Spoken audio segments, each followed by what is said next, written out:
what are colleges and universities actually here for?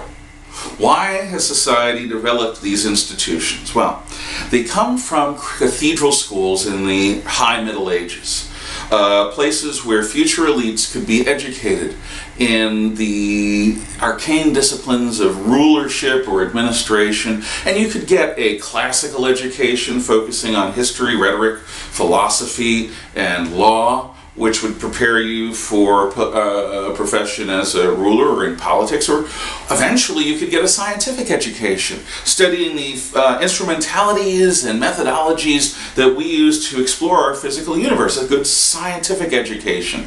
And since then, from these two trunks of knowledge have come the myriad majors and minors and graduate programs that exist in today's system of universities and colleges.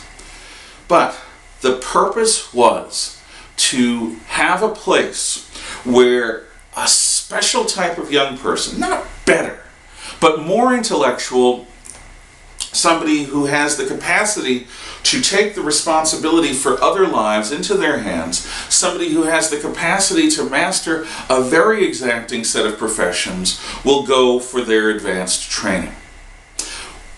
Within the university was a special zone sealed off from the rest of society, a zone wherein dangerous ideas could be spoken, could flourish, could be considered and contemplated and wargamed out, so that the people who would lead society one day or fulfill the unique jobs of each profession in society one day will have thought through the possibilities of not only their discipline, but of the human condition. So, within universities, people could explore the ideas of Paracelsus and others, which led to the notion of inoculation.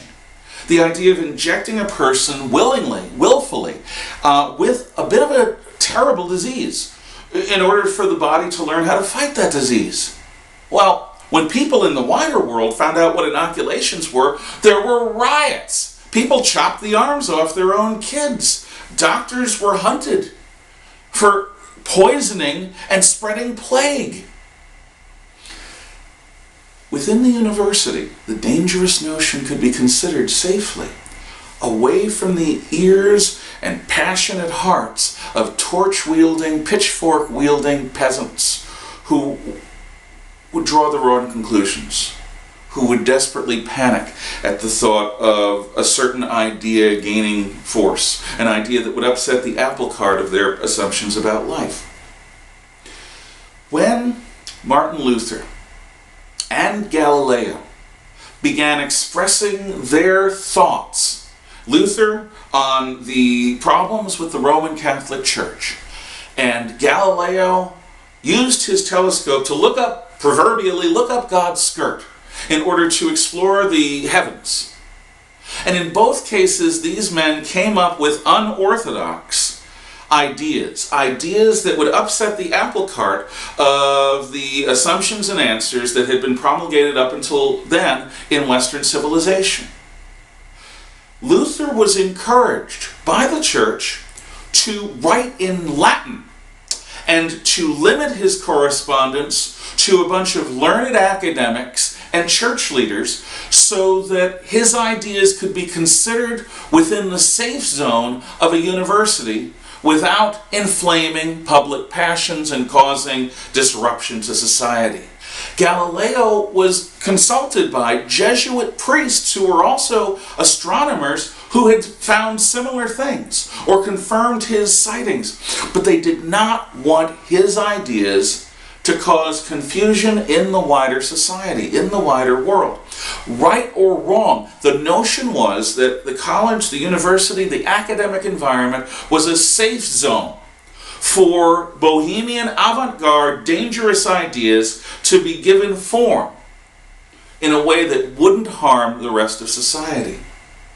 So university cultures, as they developed away from the church towards this modern notion of the independent not-for-profit corporation that is every college or university, they developed this sense that their institutions must be independent of society, They must have their own rules that encourage the widest possible intellectual curiosity and the openest possible discourse among academics, scholars, students, teachers, professors, to consider the implications of these unthought out, new or dangerous ideas. That's what universities were for. They were not designed as professional training centers. They were not designed in the sense of careerist or vocational schools.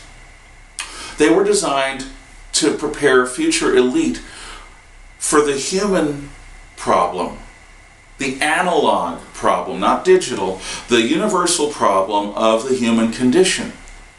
They're not career prep schools. And one of the problems is, since our society views colleges and universities as career prep schools, this intellectual mission to pass on the corpus of Western knowledge to the next generation in a coherent form that will be useful to future leaders.